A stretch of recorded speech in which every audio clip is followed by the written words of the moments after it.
The president's legislative team is still whipping votes for the big, beautiful bill. They're telling Republicans that it would do the following. On taxes, it would deliver the long-promised tax incentives for tips, overtime, seniors, and car loans. It would extend the Trump tax cuts. It would raise the child tax credit, and it would add state and local tax deductions, the SALT deductions. And then on spending and budget provisions, it would increase defense spending. It would have billions for immigration enforcement. It would have Medicaid reforms. It would raise the debt ceiling, and it would have states start to chip in for SNAP benefits. You know, things are bad for Donald Trump when even Fox is talking about it. And that is exactly what we saw this morning when Fox, yes, the Fox propaganda outlet, detailed how quickly Donald Trump's agenda could fall apart as it is facing increased scrutiny from Republicans in the Senate. We are going to get into it all and how Donald Trump is melting down. But first, I want to start with a Democrat who is explaining why this bill could be so catastrophic. That's Elizabeth Warren right here.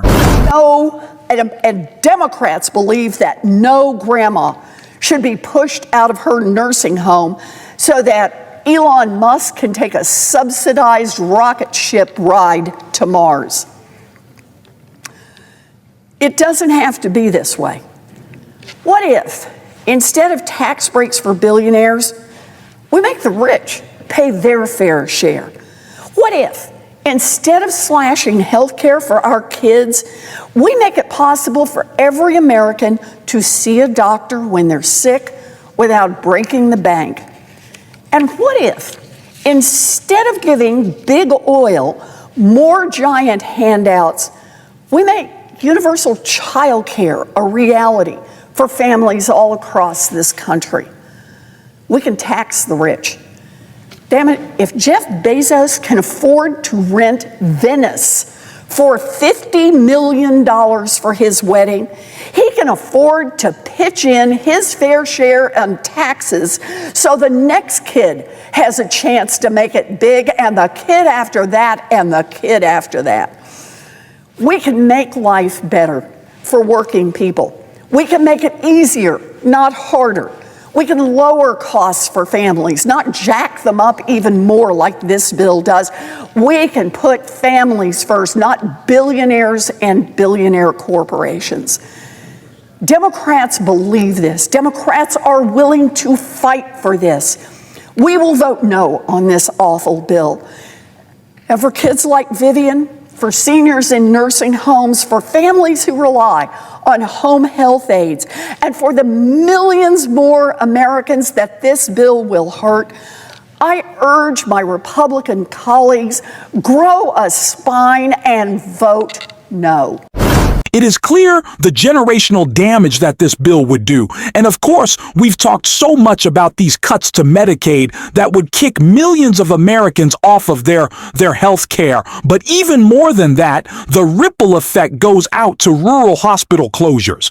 Not just rural hospitals, hospitals across the country. And it's the reason you see Republicans like Tom Tillis standing up in opposition to this bill, and his opposition potentially pushing conservatives, potentially pushing Republicans to do the same.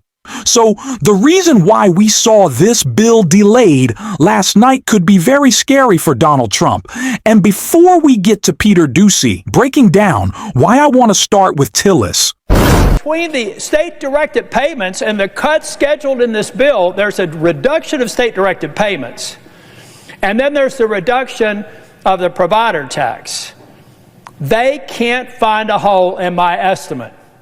So what they told me is that, yeah, it's rough, but North Carolina's used the system. They're going to have to make it work. All right. So what do I tell 663,000 people in 2 years or 3 years when President Trump breaks his promise by pushing them off of Medicaid because the funding's not there anymore, guys? In the White House, senators advising the president are not telling him that the effect of this bill is to break a promise. And you know, the last time I saw a promise broken around health care, with respect to my friends on the other side of the aisle, it's when somebody said, if you like your health care, you can keep it. If you like your doctor, you can keep it. We found out that wasn't true. That made me the second Republican Speaker of the House since the Civil War, ladies and gentlemen, because we betrayed the promise to the American people. 2 years later, 3 years later, it actually made me a U.S. Senator, because in 2010, it had just been proposed. And just anticipation of what was going to happen was enough to have a sea change election that swept Republicans into the majority for the second time in 100 years. Now, Republicans are about to make a mistake on health care and betraying a promise. It is inescapable that this bill in its current form will betray the very promise that Donald J. Trump made in the Oval Office or in the cabinet room when I was there with finance, where he said we can go after waste, fraud, and abuse on any programs. You have Republicans in opposition to this. You have John Thune terrified to move this to a vote because they know just how bad it is. And that is also what was broken down surprisingly by Peter Doocy this morning, warning if Donald Trump faces increased opposition, his entire presidency could potentially fall apart. Just take a look. If they cannot get this done, that's going to be a big problem here at the White House, because President Trump stuffed so many different things that he promised he was going to do in the campaign into this bill, and he has been trusting Mike Johnson and John Thune to get it done. If they can't, it's going to take a really, really long time for them to go individual item by individual item and fight it out over each thing to try to get the Trump agenda passed. Back to you. Yeah, I just, in the back of his head, John Thune must be saying, this is why I wanted to do two bills. Donald Trump calls this the big beautiful bill, which is just stupid and ugly because it's a big bag of garbage, because it's just jamming everything possible into the one bill. But what's beautiful to Donald Trump about it is that it means afterwards he doesn't have to do any more work, because of course he doesn't actually care about governing if he's unable to pass this. His agenda completely falls apart. It would be a devastating blow to Donald Trump. The Republican caucus can't get behind anything. We see congressmen retiring right now. Not saying that they won't run for re-election, but retiring right now. Donald Trump is losing numbers. He's losing support. And this could mean the end of his presidency, because we know what is happening in the midterms. And that's why we have to continue to deliver this message against his agenda. And Bernie Sanders was doing that right here. Further, large corporations in this bill get a $918 billion tax break. That is what the 1% and the wealthy campaign contributors get. So here's what you get, assuming you're not a billionaire.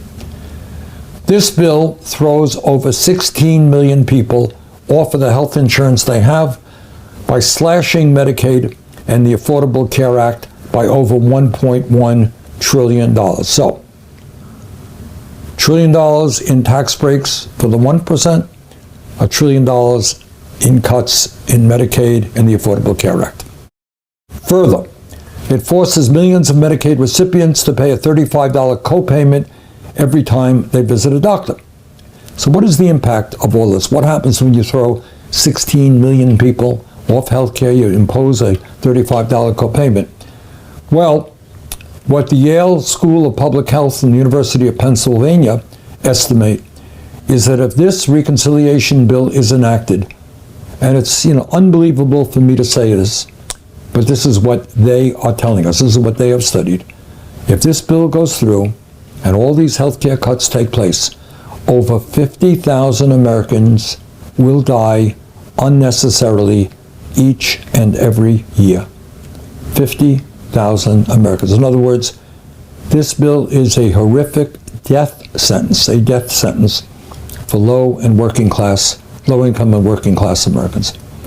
Further, if this legislation is enacted, rural hospitals all over the country that are already struggling would be forced to shut down. It would also make massive cuts to community health centers and nursing homes. In other words, this legislation is the most significant attack on the healthcare needs of the American people in the modern history of our country. So, our healthcare system is broken, it's dysfunctional, and they make it even worse. And that's not all.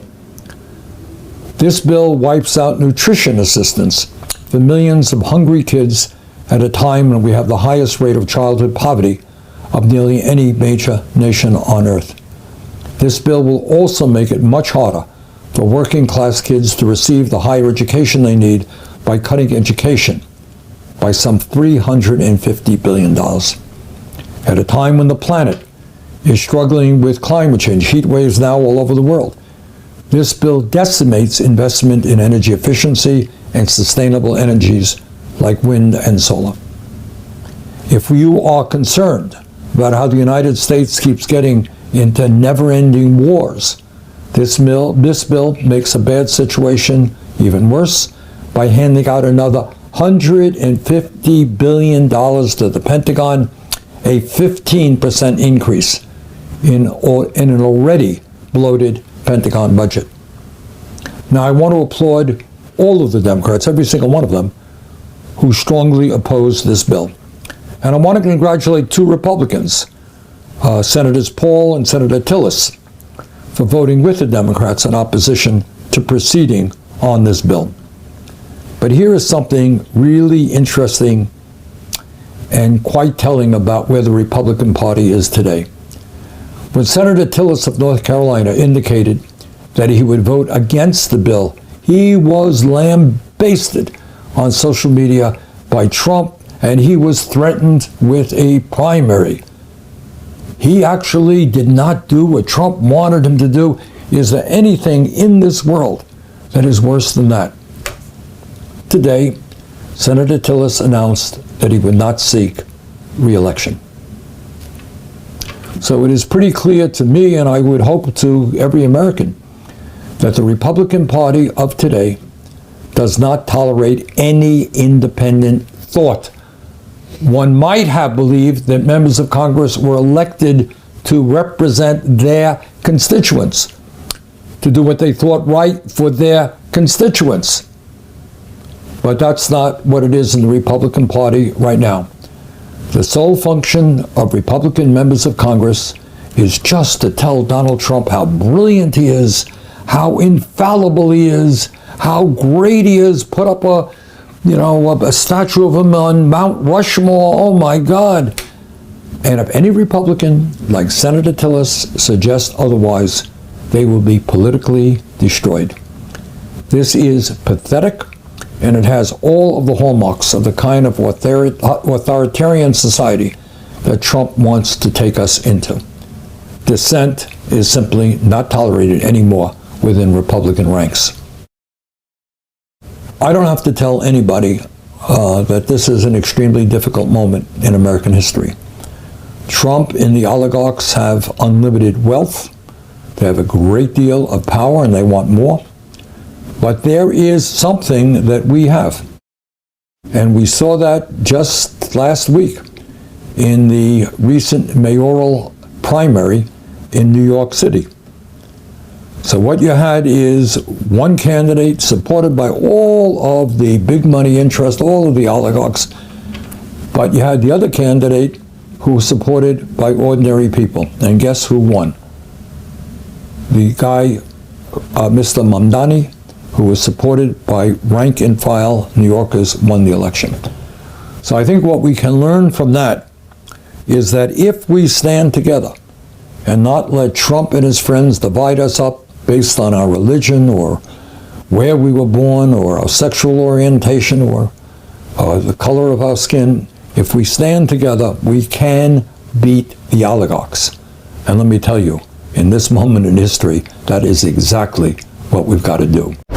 This is the message that we have to present against Donald Trump's agenda, and we have to continue to hit it every single hour of today, and we have to hit it moving forward. This is a bill that is catastrophic. It will impact people's lives to a degree they don't understand yet. We have to make sure we are making that case. We're certainly going to be doing so on this show. Thanks for watching this video. And if you stuck around to the end, drop a blue heart in the comments, and until next time, I'll see you soon.